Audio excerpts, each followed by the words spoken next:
Vamos con una nota antes de la entrevista. Ya está conectada la ministra de Trabajo, a quien le damos la bienvenida. El ministerio presentó ayer, ante el Consejo Nacional de Salarios, una propuesta de reforma a la jubilación patronal con el objetivo de garantizar que todos los empleados puedan acceder a este beneficio. Veamos.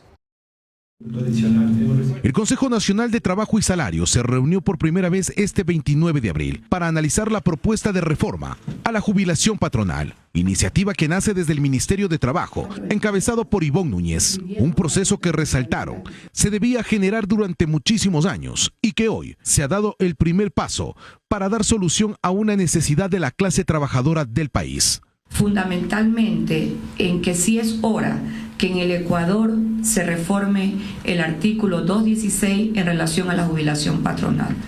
Porque los datos estadísticos determinan dos hechos para el Ministerio de Trabajo. Primero, menos del 4% en el Ecuador, en el sector privado, tienen acceso a la jubilación patronal. Las razones son suficientes para entender por qué solo hemos llegado a ese 4%.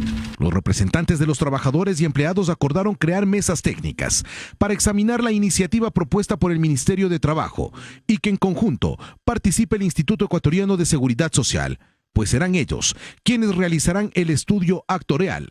Estamos de acuerdo totalmente que se haga una reforma al artículo 216 del Código del Trabajo, toda vez que ambas partes, es decir, los actores de la relación laboral, trabajadores y empleadores, a la larga han venido perdiendo. Por parte de la SEDOCUT y el Frente Unitario de Trabajadores, hay otra propuesta, pero que no está cerrada al diálogo y acuerdos con los empleadores, pues plantean que el porcentaje de aportación sea netamente del empleador. Nosotros vamos a revisar, porque creo que es necesario sentarse a debatir qué queremos, qué tipo de trabajo queremos en el Ecuador y cómo asegurar que haya mayor formalización. Esa va a ser la tónica de la discusión en el futuro. Según lo acordado en esta primera reunión del Consejo de Trabajo y Salarios, en un plazo de 30 días se conformarán las mesas técnicas con la representación de todas las partes, trabajadores, empleadores y el Instituto Ecuatoriano de Seguridad Social. Una vez que esto se haya concretado, en un plazo de 90 días se diseñará el proyecto de reforma al Código de Trabajo que será presentado a la Asamblea Nacional. Daniel Borja, TC Televisión.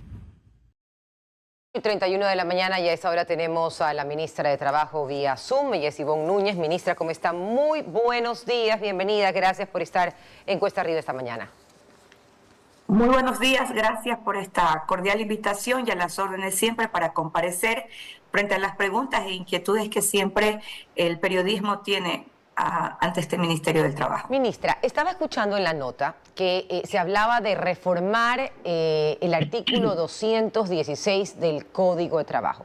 A mi criterio, esto es un Código de Trabajo jurásico, o sea, tiene 50 años o más de 50 años y es un código de trabajo que no está de acuerdo a lo que vivimos hoy en pleno siglo XXI en el año 2025 y cada vez hace que menos gente quiera contratar formalmente a alguien porque tiene tantas trabas que para una empresa que recién emprende, un emprendedor, una empresa que recién nace, es muy complicado tener un trabajador formalizado, si podemos así. ¿Se necesita, le pregunto, reformar el artículo 216 o se necesita un nuevo Código de Trabajo?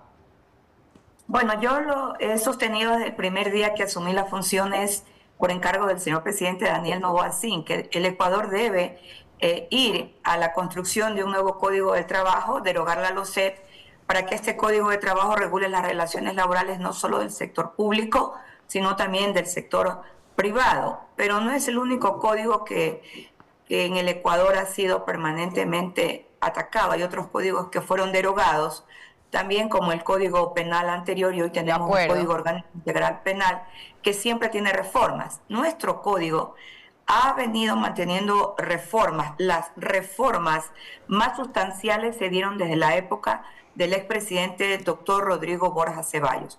¿Por qué nosotros como Ministerio de Trabajo planteamos esta importante reforma al artículo 216? Porque es uno de los principales problemas que ha agudizado las relaciones laborales entre trabajadores y empleadores en el sector privado, en razón de que cuando se cumple 25 años de trabajo continuo o ininterrumpidos en una empresa privada, el empleador debe obligatoriamente asumir una jubilación patronal, que significa el pago mensual de acuerdo al cálculo de la fórmula hasta que tenga 83 años de edad. Y la constante durante más de 40 años, de acuerdo a los datos que nosotros hemos condensado en el Ministerio de Trabajo, es que son despedidos. Exactamente, perdón que le interrumpa. Antes de los 20 años. Exacto, perdón que le interrumpa, ministra, porque el papel aguanta todo y en el código puede decir lo que sea, pero la realidad en el Ecuador, y como usted bien lo dice, la data es la data. Eso sí, no miente. Correcto. El 4%, apenas el 4% de los trabajadores en el Ecuador que están formalmente en una empresa reciben la famosa jubilación patronal, porque cuando van a cumplir 19, 20 años, así sean el mejor empleado de la empresa, lo siento, mucho gusto, ha sido un gusto trabajar contigo, te vas. ¿Por qué? Porque al patrono le cuesta mucho el tema de la jubilación patronal. Imagínese, usted decía lo del código, la renovación, estaba leyendo que Rodrigo Borja Ceballos fue presidente del Ecuador de 1988 al 92. O sea, esa fue la última gran reforma que se hizo al Código de Trabajo. Sí, correcto. Y contuvo entre las reformas, la reforma del artículo 188, la jubilación patronal proporcional, también temas relacionados que fueron las reformas sustanciales al número de trabajadores para obtener el derecho a un sindicato, es decir, la sindicalización, que se aumentó de 15 trabajadores a 30 trabajadores. También se incorporaron modalidades de trabajo actuales. Pero en el tema puntual hay un hecho también, un antecedente mayor. Cuando el empleador decide entregarle al trabajador por los 25 años de servicio el fondo global, es decir, un solo pago proyectado hasta los 83 años, este fondo global siempre es cuestionado en sede judicial por un hecho, por la liquidación que se presenta y se da allí una pugna de acuerdo a un concepto que debe ser descontado un valor, el valor relacionado al aporte patronal ante el Instituto Ecuatoriano de Seguridad Social o el fondo de reserva, y ahí nos encontramos con una disyuntiva que está en el Código de Trabajo, que señala textualmente que se debe descontar, pero al existir el I-O se queda en un limbo. Entonces el empleador asiste junto con el trabajador a sede judicial para el cuestionamiento que se le realiza a este pago. Exacto, siempre se dice fulana de tal o fulano de tal, trabajó 30 años en una empresa y llegaron a un acuerdo. Correcto. Tuvieron que llegar a un acuerdo. ¿Por qué? Porque como usted dice, hay cosas que son ambiguas y que es preferible hacerlas mediante mediación en alguno de los casos. Yo siempre he sentido a lo largo de los años que, a ver, no es una crítica negativa, pero lo he sentido como periodista y lo vi en la Asamblea Nacional, que ciertos grupos que representan a los trabajadores son bastante, como quien dice, no tengo la palabra exacta, pero son muy duros en el momento de sentarse a conversar. Es decir, no se mueven, tienen ideas fijas, ideas un poco arcaicas, porque ellos hablan a veces de retrocesos de derechos, cuando lo que tenemos que hacer es evolucionar al futuro y ver qué es lo que funciona en otros países donde los niveles de empleo son mucho mayores que los de Ecuador. ¿Qué más necesita este código en materia de reformas? Yo pienso que la principal reforma a la que debe darse en el Código de Trabajo son las modalidades contractuales. Y para eso el Ministerio de Trabajo incluso se ve en la necesidad, como lo ha hecho durante muchísimo tiempo, en emitir acuerdos ministeriales. Las modalidades de trabajo se dan por varias razones. Una de las principales razones es el desarrollo de la economía. Antes de la pandemia, aquí, por ejemplo, era muy poco conocido el trabajo usando las plataformas virtuales, como estamos haciendo ahora. Y cuando nosotros planteamos hace muchos años atrás un grupo de abogados que era necesario incorporar el teletrabajo, nos dijeron de todo. Hoy no pido que nos agradezcan, pero ahí está la reforma que se dio hace más de 30 años. Yo creo que a veces lo que hay es que entender por qué el movimiento sindical se cierra a poder comprender los avances que tiene la sociedad y el mundo de la tecnología.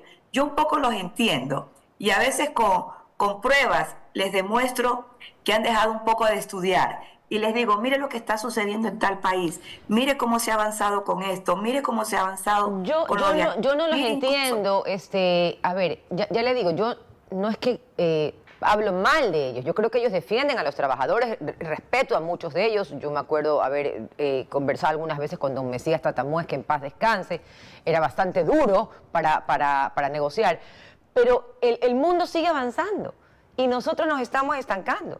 Por ejemplo, necesitamos de manera urgente la creación de más puestos de empleo para los jóvenes. ¿Y qué dicen los jóvenes cuando salen de la universidad? Es que no encuentro trabajo. Pero es que justamente este código de trabajo tan arcaico no permite que los empleadores o la gente que, por ejemplo, si yo quiero, yo tengo un emprendimiento de caldos de hueso, entonces yo necesito contratar a alguien para que me ayude a hacer mis caldos de hueso, porque yo sola no puedo poner etiquetas, lavar los envases, etcétera.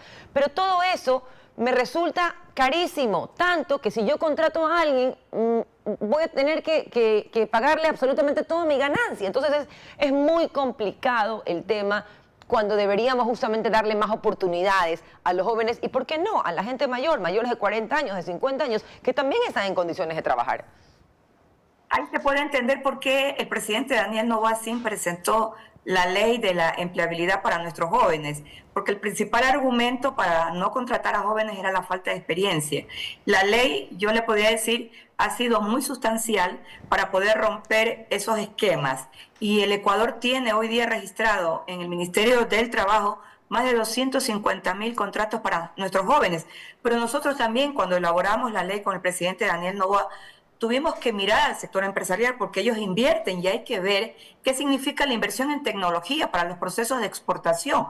Por eso se crearon los incentivos tributarios y ya en este mes de abril que concluye, podemos nosotros dar incluso las cifras de ventajas que ha significado para el sector empresarial los incentivos tributarios, con aportes incluso para temas de seguridad cuando han entregado las camionetas y un sinnúmero de hechos, pero hemos tenido que ir aperturando por otras vías estos espacios laborales. ¿Usted cree, ministra, que en algún momento se puedan sentar en la mesa y decir, reconocer, porque todos hablan de esto, pero nadie se sienta y lo reconoce? Señores, unámonos por el país, hagamos un nuevo código de trabajo, un código que esté de acorde con el mundo, con el mundo globalizado. Bueno, el año pasado yo insistí como ministra de Trabajo en consideración que ya la Comisión de lo Laboral y Social tiene un extenso proyecto de elaboración de nuevo Código de Trabajo y se iniciaron las mesas técnicas con la participación del Ministerio de Trabajo. Es decir, que ya esa tarea la iniciamos en el seno de la Comisión de lo Laboral y Social del Legislativo. Ahora ya van a poder trabajar, gracias a Dios. Ahora ya se va a poder trabajar en las comisiones. Sí, y permítame decirle que yo un poco soy una ministra que insiste en que debemos avanzar. Y el día de ayer creo que es un gran paso el que hemos dado, porque de manera unánime, lo que nunca ha sucedido en el Consejo Nacional de Empleos y Salarios, que además yo institucionalicé no reunirnos solo en diciembre para fijar el salario básico, sino cada 2 meses. Entonces ayer fue la primera reunión, no la podíamos hacer antes porque sabíamos lo que iba a salir allí, diablos y centellas, aún estando en un proceso electoral. Entonces coincidimos ahora, todos por primera vez, en que era necesario tocar el tema de lo que se denomina en el artículo 216, jubilación patronal. No se puede presentar en este momento la reforma porque necesitamos el cálculo actuarial, pero creo que en el mes de agosto se va a poder ya presentar la reforma cumpliendo los plazos que han sido señalados el día de ayer de manera unánime. 30 días, que será todo el mes de mayo, para que al interior de las organizaciones sindicales, gremiales de trabajadores puedan discutir qué hacer, qué porcentaje plantear, Claro. cuáles serían las reglas dentro del artículo 216. De igual manera, el sector empresarial. Yo felicito al sector empresarial y al sector de trabajadores que el día de ayer finalmente estuvieron de acuerdo en tratar un tema tan álgido que los resultados por más de 50 años están allí. Yo De también 100 la felicito trabajadores, y la felicito solo- a usted, ministra. La felicito a usted porque los logró sentar. Como usted dice, solamente se reunían en diciembre para exigir o quejarse de si es que se subía o no en lo que ellos pedían en el sueldo, en el salario básico. Pero esto de que Bueno, se reúnan 2 veces, cada 2 meses, me parece fantástico, y que usted haya logrado este consenso, me parece maravilloso. Siéntelos nuevamente todo el tiempo, cada 2 meses. Vamos viendo qué más podemos hacer por los trabajadores del país. Así vamos a estar. Creo que la clave ha sido decirles que me digan Ivonne. Ellos me dicen Ivonne y yo los llamo por su nombre, un poco más de cercanía, pero nos conocemos con todos ellos desde hace muchísimos años. Eso también ha ayudado, porque yo comprendo su discurso, comprendo su lenguaje. Quiero decirle algo, todas las organizaciones sindicales, todas, que han sido aquí registradas por parte de las organizaciones, sea de la CEO, del FUT, de la Central Única de Trabajadores, a todas se las han atendido. No tenemos problemas a nivel de conflictos laborales. Yo soy partícipe con ellos y les envío semanal, quincenalmente toda la información. Por eso no tenemos denuncia como Estado frente a la Organización Internacional del Trabajo, más allá de una relacionada a una imputación sobre una resolución de visto bueno, donde ni el señor presidente de la República, Daniel Noboa Sin, ni tampoco yo como ministra de Trabajo participo. Este año el Ecuador tiene la vía expedita para participar en la 113ª conferencia de la OIT, que reúne a todos los estados, que reúne los estados con la participación de trabajadores, empresarios y presidentes de la República, que se va a desarrollar en el mes de junio en Ginebra. Finalmente el Ecuador va a poder asistir después de haber pagado valores que teníamos pendientes de suscripción. Qué bueno, qué buena noticia, ministra. Realmente me alegro y espero que esto a largo plazo, con todas estas reuniones que ustedes van a hacer cada 2 meses, pues tengamos mejores noticias para los ciudadanos, para que realmente cada vez tengamos más oportunidades de trabajar. Si los ecuatorianos lo que menos somos es vagos, al contrario. Tenemos fama mundial de ser súper trabajadores. Ministra, ¿qué eventos se van a dar para conmemorar el Día de los Trabajadores el 1 de enero? De mayo.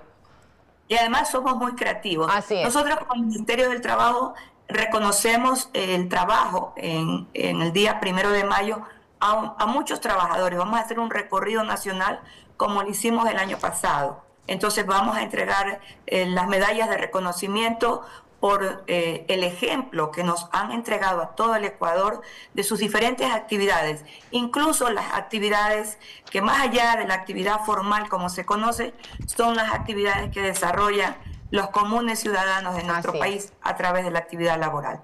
Muchísimas gracias, ministra. Le deseo todo el éxito del mundo y ojalá, créanme que sería un logro enorme, no solo suyo, sino de este gobierno, del presidente Daniel Noboa, que podamos tener un nuevo código de trabajo. Un código de trabajo que incluya a todos, que sea más fácil para todos conseguir trabajo, para todos, de todas las edades, porque hay gente que está muy bien. Yo siempre veo, a mí me da gusto ir cuando tengo la oportunidad de viajar y salir del país y ver que hay, por ejemplo, ancianos, señores de la tercera edad, que trabajan. Todavía trabajan, están trabajando en los supermercados o están trabajando en las farmacias, pero tienen trabajo, son útiles todavía para la sociedad. Aquí en el Ecuador, lamentablemente, a partir de que uno cumple 40 años, ya creen que uno es un cachivache y nomás que lo van a arrimar. Imagínense, piden, ¿cómo se llama? Experiencia. ¿Qué experiencia van a tener? Pues si no nos dan oportunidad a los jóvenes. Bueno, yo ya no soy joven, pero a mí se me dieron oportunidad en su momento. Yo entré a trabajar la primera vez cuando tenía 17 años. ¿Cómo adquirí la experiencia? Justamente porque estuve trabajando y me enseñaban a trabajar y me mandaban ahí a la calle a que aprenda. Bueno, yo fui vendedora callejera también, solo comentar aquello, también me tocó limpiar casas. También fui obrera municipal en el municipio de Guayaquil, era inspectora en el mercado Pedro Pablo Gómez en la noche, era una muchacha de 23 años y tenía que tomar las inspecciones de los carros que llevaban las verduras de la sierra a la costa. La experiencia, así se adquiere la experiencia, trabajando justamente. Ministra, un gusto enorme haber podido compartir con usted esta mañana. Gracias. Gracias a usted y a las órdenes siempre. Gracias. La ministra de Trabajo.